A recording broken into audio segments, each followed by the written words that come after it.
ሰላም ጤና ይስጥልን ክቡራንና ውድ አድማጭ ተከታታዮቻችን፣ አሁን በተሰሙና መደመጥ ባለባቸው ከሀገር ውስጥና ከውጭ ሰበርና ልዩ ልዩ መረጃዎችን ይዘን ቀርበናል። እንደተለመደው ሁላችሁም ዩቲዩብ ቻናሉን ሰብስክራይብ አድርጋችሁ ቪዲዮን ላይክ በማድረግ እስከ ዜናችን ፍጻሜ ድረስ አብራችሁ እንድትቆዩ በአክብሮት እየጋበዝን ለዛሬ ያዝንላችሁን ከሀገር ውስጥና ከውጭ ዋና ዋና መረጃዎችን በማስተዋወቅ እንጀምራለን። ጌታቸው ረዳ የትግራይ አቅም ነው በሚል ንግግሩ የሚታወቀውና የህወሓት የደህንነት መዋቅርን ሲመራ የቆየው ኮሎኔል ተወልደ የተባለው የህወሓት ከፍተኛው መሪና የጦር ጄኔራል በዶክተር ደብረጽዮን ገብረ ሚካኤል ትዕዛዝ እስረኛ መሆኑ ተሰምቷል። ጄኔራሉ ምን አጥፍቶ ነው እስረኛ እንዲሆን የተደረገው የሚለው ዝርዝር መረጃው እጃችን ደርሷል። በሚቀጥለው ደቂቃዎች ዝርዝር መረጃውን ወደ እናንተ የምናደርስ ይሆናል። እስከ ዜናችን ፍጻሜ ድረስ አብራችሁን ቆዩ። አሁን በደረሰን እጅግ አሳዛኝ ዜና መሰረት በአማራ ክልል አንድ ከፍተኛ የመንግስት ባለስልጣን በሚሊሻ መገደሉን ተከትሎ ህዝባዊ ተቃውሞ ከተማውን እያናወጠ ይገኛል። ይህ ባለስልጣን ማን ነው? እንዴትስ ተገደለ? የት አካባቢ ተገደለ? የሚለውን ዝርዝር መረጃው እጃችን ደርሷል። በሚቀጥሉ ደቂቃዎች ውስጥ ወደ እናንተ የምናደርስ ይሆናል። እስከ ዜናችን ፍጻሜ ድረስ አብራችሁን ቆዩ። አሁን በደረሰን ሰበር ዜና መሰረት ከሳምንታት በፊት ወደ አልቡርሃብ ጉዞ ሲያደርጉ በነበሩ የህወሓት ታጣቂዎች ላይ የተሳካ የድሮን እርምጃ መወሰዱን ተከትሎ የህወሓት ከፍተኛው ሊቀመንበር ዶክተር ደብረጽዮን ገብረ ሚካኤል በሰዓቱ የነበረው የጦር ጄኔራል ከፌዴራል መንግስቱ ጋር ተደራድሮ ነው ያስገደለን በማለት ይህ ከፍተኛ የጦር ጄኔራል እንዲገደል ዶክተር ደብረጽዮን ገብረ ሚካኤል ውሳኔ አስተላለፈው። ይህ የጦር ጄኔራል ማን ነው የሚለውን ዝርዝር መረጃው እጃችን ደርሷል። በሚቀጥሉ ደቂቃዎች ውስጥ ወደ እናንተ የምናደርስ ይሆናል። እስከ ዜናችን ፍጻሜ ድረስ አብራችሁን ቆዩ። እንዲሁም ለዚህ ታላቅ የዩቲዩብ ቻናል አዲስ ሆናችሁ ደግሞ ሁላችሁም ዩቲዩብ ቻናሉን ሰብስክራይብ አድርጋችሁ የደውል ምልክቷን በመጫን ኦል የምትለውን ያብሩ። አሁን ወደ አስደመጥናችሁ ዋና ዋና መረጃዎች በቀጥታ ወደ ዝርዝር መረጃቸው ከማቅናታችን በፊት የዓለም ጤና ድርጅት ዋና ዳይሬክተር ዶክተር ቴድሮስ አድሃኖም ደቡብ አፍሪካ ውስጥ በተገደሉ ኢትዮጵያውያንና ሞዛምቢካውያን ዙሪያ የሰጡት አስተያየት የሀገሪቱን ባለስልጣናት በከፍተኛ ሁኔታ ማስቆጣቱን ተከትሎ የወጣውን ጥብቅ መረጃ እናስቀድም። የዓለም ጤና ድርጅት ዋና ዳይሬክተር ዶክተር ቴድሮስ አድሃኖም ደቡብ አፍሪካ ውስጥ በተገደሉ ኢትዮጵያውያንና ሞዛምቢካውያን ዙሪያ የሰጡት አስተያየት የሀገሪቱን ባለስልጣናት በከፍተኛ ሁኔታ አስቆጣም። ዶክተር ቴድሮስ አድሃኖም እሁድ ዕለት በደቡብ አፍሪካ ውስጥ ሌላ ዙር መጤ ጠል ጥቃት እያገረሸ መሆኑን በመጥቀስ ድርጊቱ አገሪቱ ለነጻነት ያደረገችውን ትግል የሚክድ አሳዛኝ ሁኔታ ነው በማለት ገልጸውት ነበረ። የዓለም ጤና ድርጅት ዋና ዳይሬክተር በደቡብ አፍሪካ ውስጥ በሚፈጸሙ መጤ ጠል ጥቃቶች በሺዎች የሚቆጠሩ ቤተሰቦች መፈናቀላቸውና የሰው ሕይወት በአጭሩ እየተቀጩ መሆኑን በመግለጽ በቅርቡ የሞቱ ኢትዮጵያውያንና ሞዛምቢካውያንን በምሳሌነት ጠቀሱም።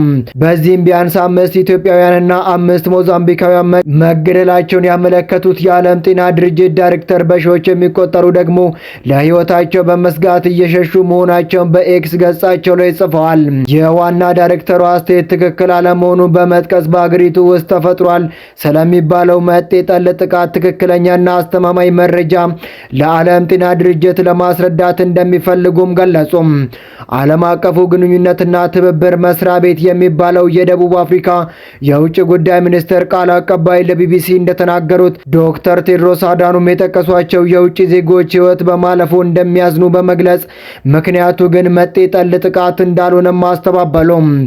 ባለስልጣናቱ ለኢትዮጵያውያንና ለሞዛምቢካውያን ሞት ምክንያት የመጤ ጠል ጥቃት አለመሆኑን ከመግለጻቸው በተጨማሪ የኢትዮጵያውያኑ ሞት ከተደራጁ ወንጀል ጋር እንደሚያያይዝ የሞዛምቢካን ሞት ደግሞ ምርመራ እየተደረገበት እንደሆነም አስታወቁም። ዶክተር ቴድሮስ አድሃኖም በደቡብ አፍሪካ የነበረውን የአፓርታይድ ስርዓት ለማፍረስ የአፍሪካ ሀገራት በጋራ መቆማቸውን በመግለጽ ኢትዮጵያ ማንዴላን በመደገፍ ፓስፖርት ሰጥታ በሀገሪቱ ውስጥ እንዲንቀሳቀሱ ስታደርግ ሌሎቹ ሀገራት እንዲሁም በተለያዩ መንገዶች ድጋፍ ማድረጋቸውንም አንስተዋል። ነገር ግን አሁን በደቡብ አፍሪካ ውስጥ በአፍሪካውያን ስደተኞች ላይ እየተፈጸመ ያለው መጤ ጠል ጥቃት አገሪቱ ለነጻነት ያደረገችውን ተጋድሎ የሚክር ነው በማለት ወቀሱም። ዋና ዳይሬክተሩ ቴድሮስ አዳኖም ጨምረው አለመግባባቶችና ቅሬታዎች በደቦ ጥቃትና በጅምላ ጥቃት ሳይሆን በህግ ስርዓትና በህግ የበላይነት ብቻ ነው መፍትሄ ሊያገኙ የሚገባቸው በማለት በስደተኞች ላይ የሚያንጸባርቀውን ጥላቻ እንዲቆም ጥበቃ እንዲደረግላቸውና ሰብአዊነታቸው እንዲከበር ጥሪ አቀረቡም። ባለፉት ሳምንታት በደቡብ አፍሪካ ውስጥ ጸረ አፍሪካውያን ስደተኞች ስሜቶች በይፋና በተዘዋዋሪ ሲንጸባረቁ ቆይተዋል። መንግስት ህጋዊ ያልሆነ ስደተኞችን እንዲቆጣጠር የሚጠይቁ በርካታ የተቃውሞ ሰልፍ በመላ ሀገሪቱም ተካሂደዋል። በተጨማሪም በውጭ ዜጎች ላይ ያነጣጠሩ ጥቃቶች የሚያመላክቱ ዘገባዎች ሲወጡም ቆይተዋል።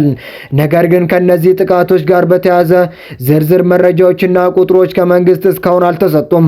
መንግስት በህገወጥ ስደተኞች ላይ እርምጃ እየወሰደ መሆኑንና ዜጎች ህግን በእጃቸው በማስገባት ምንም አይነት እርምጃ እንዳይወሰድ ሲያስጠነቅቁም ቆይተዋል።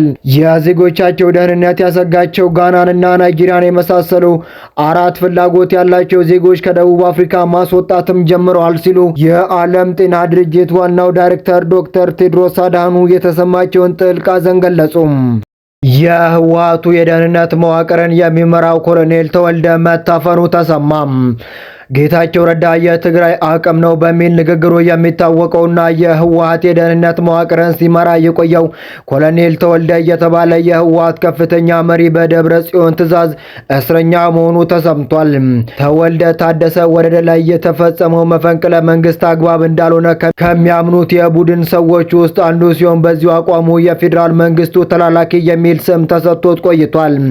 ተወልደ ዶክተር ደብረጽዮን ገብረ ሚካኤል ወደ ስልጣን መምጣቱ ለትግራይ ህዝብ ምን ይፈይዳል? ከሻቢያ ጋር የሚደረገውን ግንኙነት ነገ እልቂት ከሚያመጣብን ውጪ ፋይዳው አይገባኝም በማለቱ በነደብረ ጽዮን ገብረ ሚካኤል ጥርስ ውስጥ ገብቶ ቆይቷል። ታዲያ አንዴ የጌታቸው ሰው ነው፣ ሌላ ጊዜ ደግሞ ክዶን ወደ ፌዴራል መንግስቱ ሊገባ ነው በማለት የሚጠረጥሩት ተወልደን ሽማግሌዎቹ ማፈናቸውን ከቡድኑ አፈትልኮ የደረሰ መረጃ ያመላክታል። ይህንን ለመፈጸም እንደ ሰበብ የተጠቀሙት ተወልደ ሻቢያን ወታደር በአዲግራት ንጹሃንን እየጨፈጨፈ ነው በማለት ለውጭ ሚዲያዎች መረጃ ሊሰጥ ሲል ደርሼበት ነው የሚል ማነጋገሪያ ነው።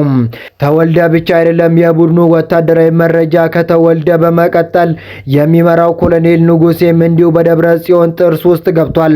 እነ ደብረ ጽዮን የኤርትራን ሰራዊት ሻቢያ ብሎ የሚጠሩትን አመራሮች ማሳደዱን የቀጠለ ሲሆን ለአመራሩም ሻቢያ ሳይሆን የኤርትራን ወታደር የነጻ ኃይል እያላችሁ ጥሩ ሲል ጥብቅ ማስጠንቀቂያ ማውረዱን ከቡድኑ አፈትልኮ የደረሰን መረጃ ያመላክታል።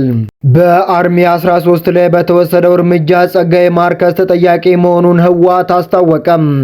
ከሳምንታት በፊት ወደ አልቡርሃብ ጉዞ ሲያደርጉ በነበሩ የህወሓት ታጣቂዎች ላይ የተሳካ ድሮን እርምጃ መወሰዱ አይዘነጋም።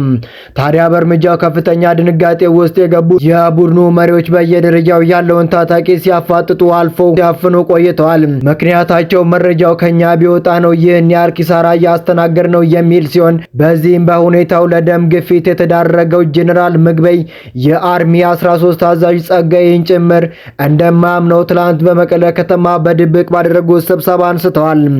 ጸጋዬ ማርከስ የጉሽ ሰው ስለሆነ መረጃው ከሱ ወጥቶ ለጉሽ ከዛም ለፌዴራል መንግስቱ ደርሶ ጥቃቱን ያስተናገድ ነው በማለት ጸጋዬ ማርከስ ሙሉ ኃላፊነቱን እንደሚወስድ መወሰኑን አሳወቀም። ውሳኔው ከምስራቃዊ ግንባር መሪ ማአሾ ተቀባይነት ባገኝም ጄኔራል ምግበይ ከሌሎች የግንባር መሪዎች ጋር በመሆን ጸጋዬን የማስጠንቀቁን ፍላጎት እውን አድርጓል። ከዚህም የተነሳ ጸጋዬ ማርከስ በአርሚ 13 ላይ በደረሰው የድሮን ጥቃት ዙሪያ ታስሮ እንዲጠየቅ ውሳኔ ተላልፏል። የማይተማመን ባልንጀራ እንደሚባለው ህወሓት የራሱን ጥላ ማመን አቅቶታል።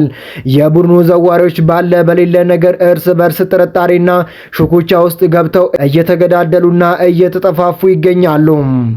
በአማራ ክልላዊ ዞን ባንጃ ወረዳ በከዳጅማ ከተማ አንድ ወጣት በመንግስት ሚሊሻ መገደሉን ተከትሎ ህዝባዊ ተቃውሞ ተቀሰቀሰ።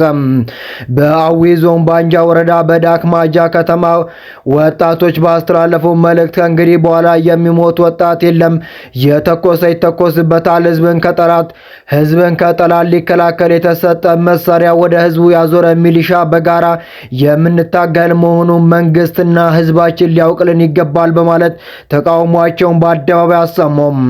የመንግስት ሚሊሻ በሰላማዊ ወጣቶችን በተደጋጋሚ እየገደሉና እያሰሩ እንዲሁም እያሳደዱ መሆናቸውን ከዚህ በፊት በተደጋጋሚ ባስተላለፍነው መረጃ መሰረት ይታወቃል። ገና ስንቱን እያለመ ስንቱን እያቀደ ገና በለጋ እድሜው ድምፁ የማይሰማው ወጣት በድንገት ህይወቱ ማለፉ እጅግ ያማል። ይህንን መርዶ መስማት ያማል፣ ያሳዝናል። ለመላው የአገው ህዝብና ለዘመድ አዝማዱ መጽናናትን እንመኛለን።